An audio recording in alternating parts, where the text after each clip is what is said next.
Assalamualaikum warahmatullahi wabarakatuh.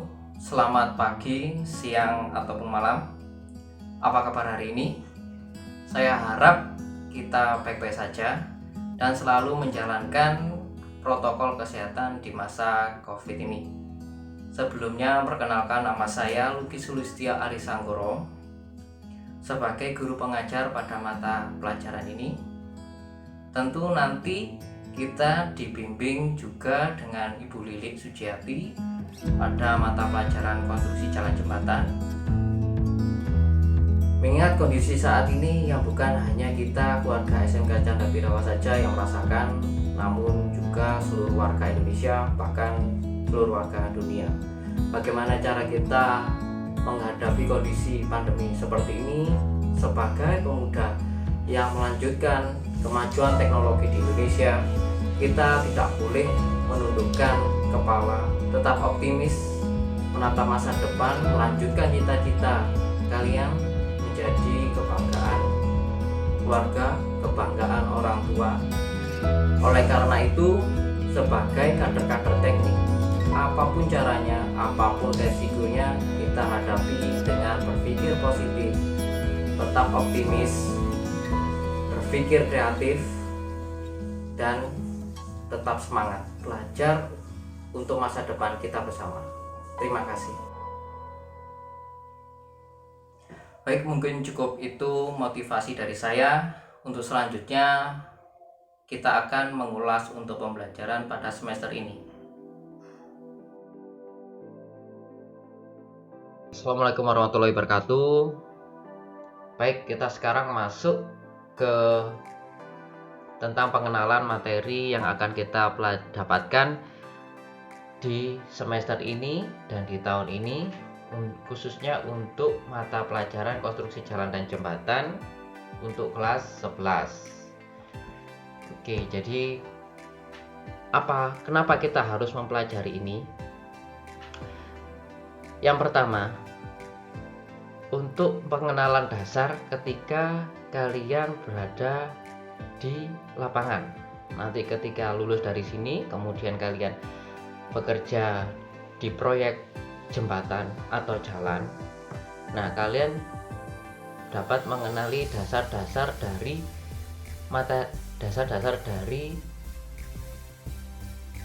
ilmu jalan dan jembatan di kompetensi ini. Nah, itu. Yang kedua, mempersiapkan kalian untuk menempuh jenjang di perguruan tinggi yang nantinya menjurus ke teknik sipil. Nah, karena di teknik sipil terlebih mempelajari tentang proyek jalan dan proyek jembatan. Oke. Kompetensi apa saja yang akan kita pelajari? Nah, ini yang tentu saja jalan, drainase jalan, kemudian jembatan.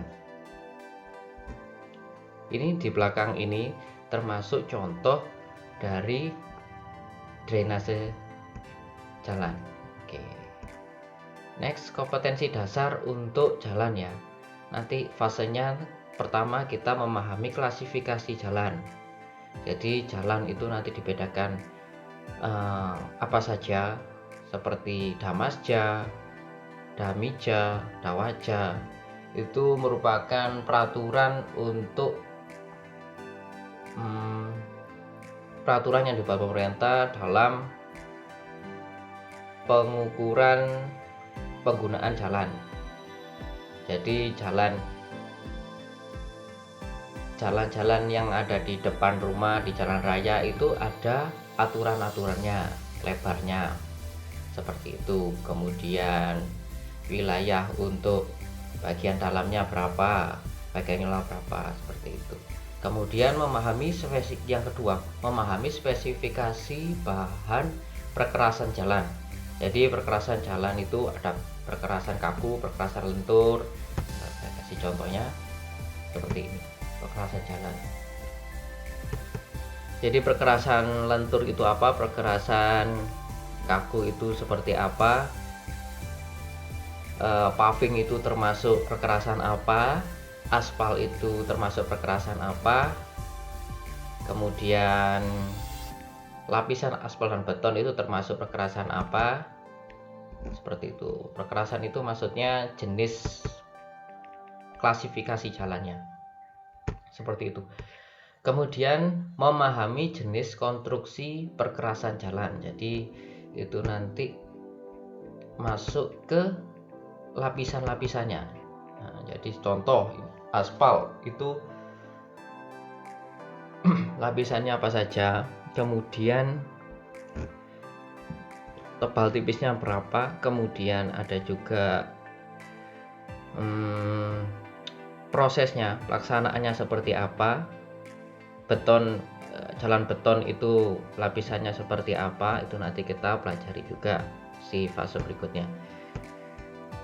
Kemudian memahami jenis konstruksi perkerasan jalan sudah.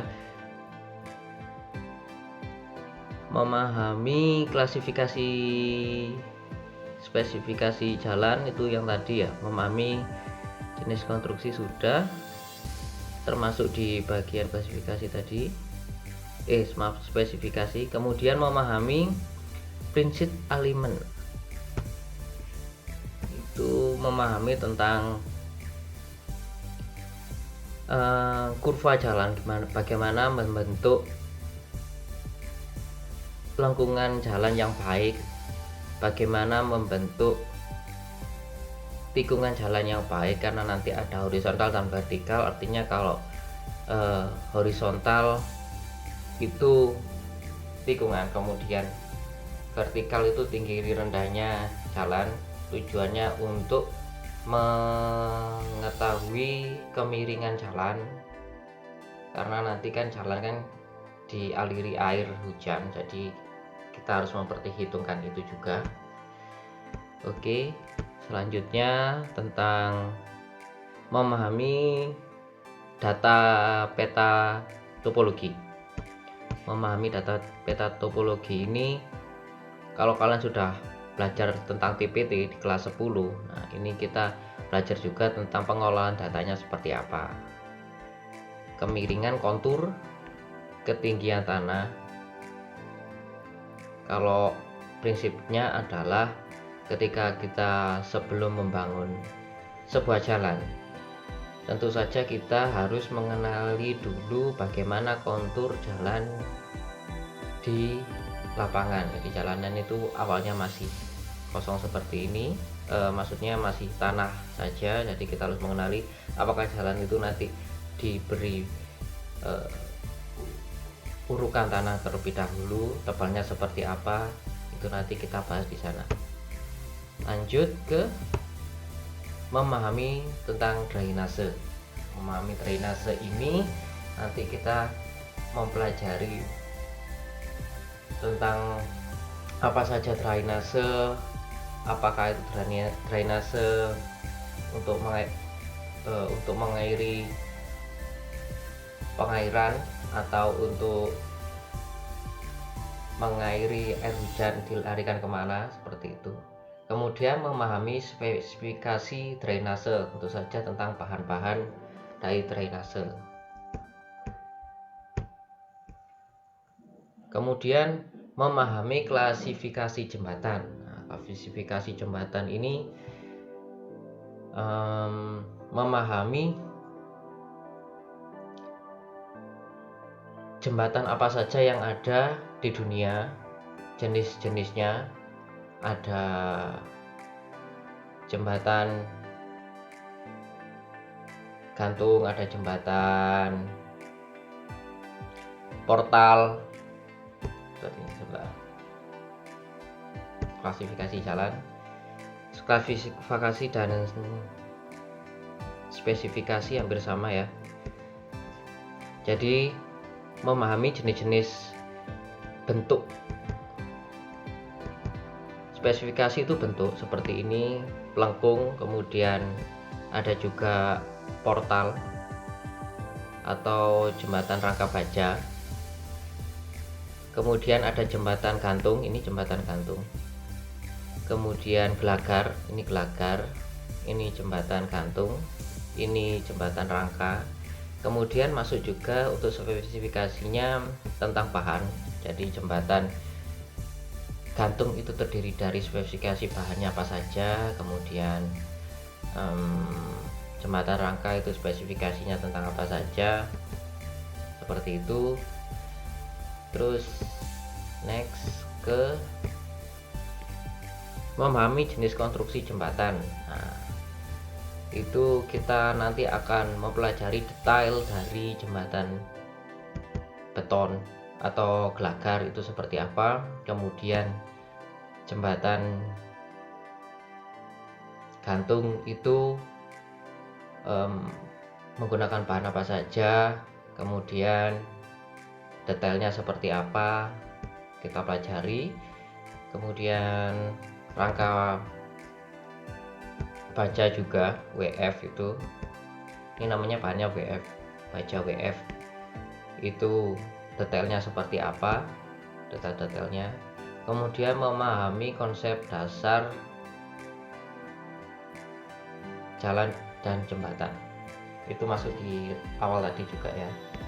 Oke, seperti itu yang akan macam-macam yang akan kita pelajari dalam tahun pelajaran ini, semester 1 dan semester 2. Kemudian bagaimana materi dan tugas yang akan diberikan. Materi dan tugas yang akan diberikan nanti melalui link YouTube, jadi kalian bakal menonton video dari Bapak Ibu guru. Kemudian bisa juga kita sewaktu-waktu untuk meeting kelas di Google Classroom atau Google Meeting. Kemudian setelah kalian melihat videonya, kalian bisa mereview atau merangkum materinya, kemudian dicatat di kertas, kemudian dirangkum, bisa dikumpulkan di Google Classroom. Nanti link Google Classroom-nya akan saya berikan lewat WA. Kemudian soal tugas yang akan diberikan, tentu saja nanti ada soal, ada tugas menggambar, kemudian ada tugas merangkum. Mungkin kedepannya kita banyak di menggambar dan merangkum, karena kalian harus selalu terbiasa untuk menggambar dan merangkum, jadi tidak hanya mengenal tentang isi materinya saja, tapi kalian juga terbiasa dengan bagaimana menggambar, karena menggambar itu penting ketika kalian berada di lapangan, khususnya menggambar manual ya, karena itu dasar-dasar yang harus dimiliki di kompetensi desain informasi dan permodelan, desain permodelan dan informasi bangunan. Baik, untuk tadi yang saya jelaskan metode pengumpulan tugasnya, mengumpulkan di Google Classroom. Kemudian informasi lebih lanjut, artinya setelah kalian mengumpulkan, kalian bisa menghubungi Bu Lili, juga saya Pak Luki. Jadi segera kita juga dapat memberikan nilai. Untuk metode penilaian nanti saya akan floor ketika di pertemuan berikutnya. Jadi yang saya harapkan kalian tidak terlambat mengumpulkan tugas, karena ketika kalian terlambat mengumpulkan tugas, bisa saja nilainya menurun. Artinya yang pertama mengumpulkan adalah yang terbaik, kemudian yang kedua bisa jadi kurang dari yang pertama, juga yang ketiga kurang dari yang kedua, seperti itu. Baik, itu penjelasan materi tentang mata pelajaran ini, konstruksi jalan dan jembatan. Tetap semangat untuk selalu belajar di rumah, jangan sungkan untuk bertanya jika ada kesulitan-kesulitan. Mungkin cukup itu saja. Terima kasih. Assalamualaikum warahmatullahi wabarakatuh.